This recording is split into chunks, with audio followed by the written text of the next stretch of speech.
बिस्मिल्लाहिर्रहमानिर्रहीम। अस्सलाम वालेकुम नादरीन, आप यूट्यूब चैनल देख रहे हैं। मैं इमरान खान हूँ। नादरीन, इमरान खान के बेटों ने एक और इंटरव्यू दिया इंटरनेशनल मीडिया को। उस इंटरव्यू में उन्होंने फील्ड मार्शल आसिम मुनीर को एक पैगाम भी दिया है। उन्होंने इस खदशे का इजहार भी किया कि उनके वालिद को खुदा न खास्ता कत्ल किया जा सकता है। लेकिन इमरान खान साहब के बेटे कोशिश कर रहे हैं कि दुनिया तक वो ये आवाज़ पहुंचाएं कि उनके वालिद के साथ ज्यादती हो रही है और उनके वालिद के खिलाफ जो ज्यादतियां हो रही हैं उन पे आलमी सतह पे बाकी लोग भी आवाज़ उठाएं, ताकि पाकिस्तान की मिलिट्री एस्टेब्लिशमेंट पे दबाव बढ़े और वो इमरान खान को छोड़ने का फैसला करें या इमरान खान को छोड़ने पर मजबूर हो जाएं।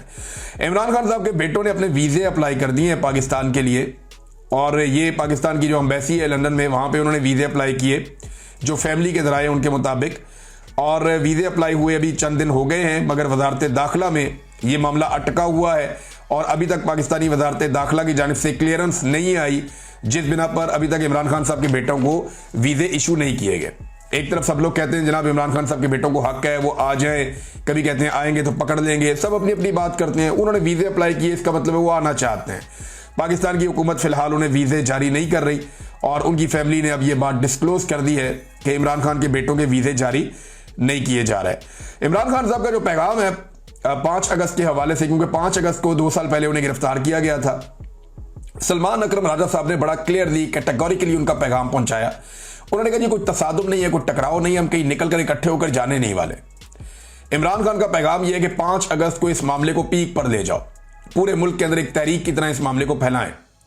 और उसमें इमरान खान साहब ने कहा कि निकलें सारे के सारे अपने घरों से बाहर, कोई ज़रूरत नहीं है, कोई इस्लामाबाद की तरफ नहीं जा रहा, कोई किसी और शहर की तरफ मार्च नहीं कर रहा।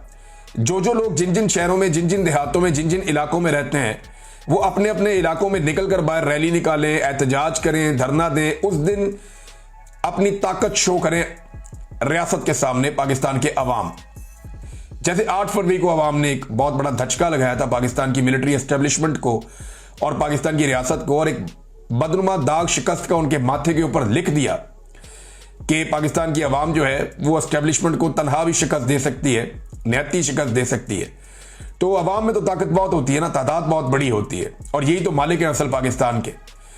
तो इमरान खान साहब ने ये नहीं कहा कि सारे निकल के कहीं चल पड़ेंगे और उस दिन कुछ बहुत बड़ा मामला हो जाएगा, लेकिन उस दिन ये 5 अगस्त का दिन बड़ा तभी हो सकता है जब पूरा पाकिस्तान 5 अगस्त को निकल के बाहर आ जाए।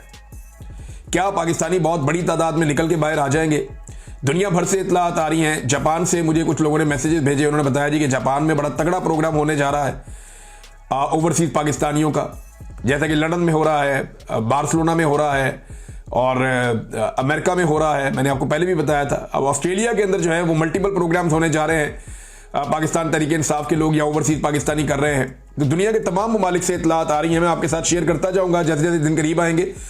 ऑस्ट्रेलिया में संडे को ये प्रोग्राम है, उधर जापान में, और फिर ऑस्ट्रेलिया में भी एक प्रोग्राम है। इनकी तफसीलात मैं आपके साथ शेयर करूँगा। अभी पाकिस्तानियों को जो इमरान खान साहब का वाहिद पैगाम है वो ये है कि 5 अगस्त को सारे के सारे अपने घरों से बाहर आ जाएं। कोई ज़रूरत नहीं है कोई तसादुम की, कोई लड़ाई की, अपने घरों से बाहर आएं और आकर रजिस्टर करें कि आप इमरान खान के साथ खड़े। जहां जहां आप रहते हैं वहीं पे इकट्ठे हो और इमरान खान के साथ या पाकिस्तान के साथ जो जो ज्यादती हो रही है, जो कुछ पाकिस्तान की एस्टेब्लिशमेंट पाकिस्तान के खिलाफ कर रही है, उस सब के खिलाफ आप निकल कर अमन के साथ, पुरअमन तरीके से आप इकट्ठे होकर अपना एक प्रोग्राम करें। और उसकी वीडियो जो है वो सोशल मीडिया पर जब जाएंगी तो एक बड़ा इंपैक्ट आएगा, पाकिस्तान की सियासत को एक नई एनर्जी मिलेगी। इलेक्शन के बाद से लेकर अभी तक मामला डाउन हुआ नहीं, तो ये मामला डाउन होगा भी नहीं। एक बहुत बड़ा खतरा है नादरीन, मुझे एक मेरे सोर्स ने बताया और उसने ये क्लेम किया। उसने कहा कि जिन गवाहों ने गवाही दी है 9 मई के मामलात में, ये जो स्टार गवाहान है, इनसे काम ले लिया गया है और जो कुछ इनसे करवाया जाना था वो करवा लिया गया है। अब इनकी जो गवाहियां हैं उनको तमाम लोग, जितने भी वकला हैं, मेरी बात होती है या जो सहाफ़ी है उनसे मेरी बात होती है, वो सब कहते हैं झूठी गवाहियां हैं। इन बेचारों ने अपनी नौकरियां पूरी की हैं और जो इन्हें कहा गया इन्होंने वो गवाहियां दे दी और अदालत के अंदर बाकायदा साबित हुआ ये गवाहान झूठे हैं। और लेकिन इनके झूठे साबित होने के बावजूद इन्हीं की गवाहियों की बुनियाद के ऊपर पाकिस्तान तहरीक इंसाफ की पूरी पार्टी को, क़यादत को फारिग कर दिया गया है। अब इन्हीं गवाहान की बुनियाद के ऊपर मजीद काम भी आगे बढ़ाया जाएगा। मेरे एक सोर्स ने मुझसे रब्ता किया, उसने कहा जी अब इन गवाहों की जान खतरे में है, अगर खुदा न खास्ता इन्हें कुछ हो गया तो ये किस्सा ही खत्म हो जाएगा। लिहाजा इनकी सिक्योरिटी का बंदोबस्त जरूर करना चाहिए और पाकिस्तान तहरीक इंसाफ को ये मुतालबा दोहराना चाहिए, क्योंकि ये गवाह जिंदा रहेंगे और मौजूद रहेंगे तो कल को पाकिस्तान तहरीक इंसाफ के लिए कानूनी तौर पे आसानियां रहेंगी, क्योंकि इनको जब भी जिरा की जाएगी, इनसे जब भी बातचीत पूछी जाएगी, तो तभी जब सवालात इनसे होंगे तो इनके जवाबों के अंदर हकीकत सामने आएगी और ये एक्सपोज होगी और इनकी गवाही झूठी साबित होगी। लेकिन उसके लिए इनका जिंदा रहना और दुनिया में रहना बहुत जरूरी है। लिहाजा पाकिस्तान तहरीक इंसाफ को भी यह मुतालबा करना चाहिए कि इन गवाहान की सिक्योरिटी का प्रॉपर बंदोबस्त किया जाए।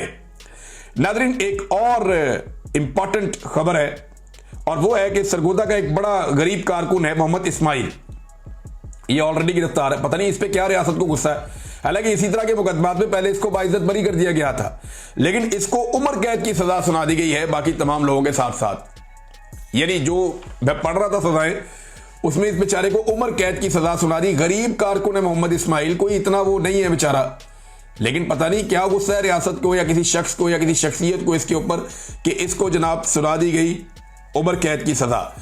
और ये तो नाज़रीन आ गया जो इमरान खान साहब ने एहतजाज का ऐलान किया है, उसके हवाले से तैयारियां हो रही हैं। अब चंद दिन बाकी हैं, देखते हैं कि 5 तारीख तक मोमेंटम कहां पहुंचता है।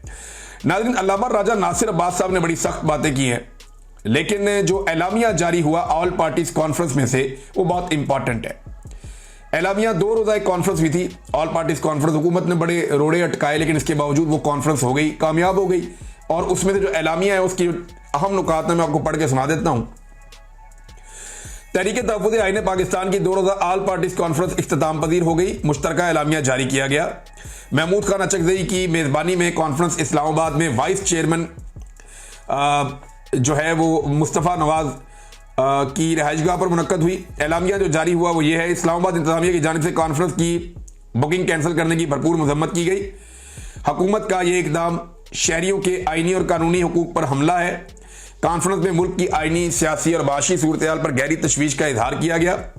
किसान बदहाल है, तनख्वाहदार तबका टैक्सों के बोझ तले दब चुका है, कारोबारी तबका अपना सरमाया बैरून मुल्क मुंतकिल करने पर मजबूर है, मुल्क में गुर्बत की शरह 45% तक पहुंच चुकी है, मुतवसत तबके की कुव्वत खरीद में 58% कमी वाक़ई हुई है, बेरोजगारी की शरह 22% हो चुकी है, नौजवानों में 30% से जायद है।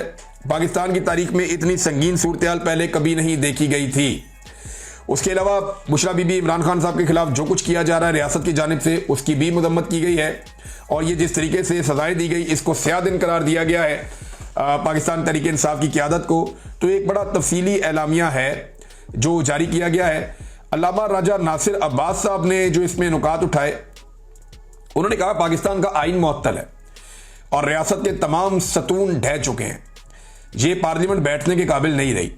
पीका एक्ट कौन लाया, सियासतदानों को अगवा कौन करके अपनी आइनी तरमीम कराता है, मादनी ज़खायर का मालिक कौन है, गिलगित बल्तिस्तान को मकबूजा कश्मीर बनाया हुआ है, 80,000 सिविलियन मुल्क के अंदर जंग में किसने मरवाए हैं, इमरान खान 2 साल से जेल में है। ये बड़े सख्त अल्फाज इस्तेमाल किए अल्लामा राजा नासिर अब्बास साहब ने। और एक और इशू भी है जिसको आजकल ये हाईलाइट कर रहे हैं, स्पेशली जो ज़ायरीन ने जाना था ईरान में, वो कहते हैं जी अरबों रुपए लोगों ने खर्च कर दिए, अब उन्हें जाने से रोक रहे हैं। तो ये काफ़िला लेकर जाने की बात भी कर रहे हैं कि कराची जाएंगे, वहाँ से ज़ायरीन का एक बड़ा काफ़िला लेकर ये निकलेंगे ईरान के लिए। अब ये गवर्नमेंट के लिए एक नया चैलेंज खड़ा हो गया है। अब तक के लिए इतना ही, अपना ख्याल रखिएगा, अपने इस चैनल का भी। अल्लाह हाफ़िज़।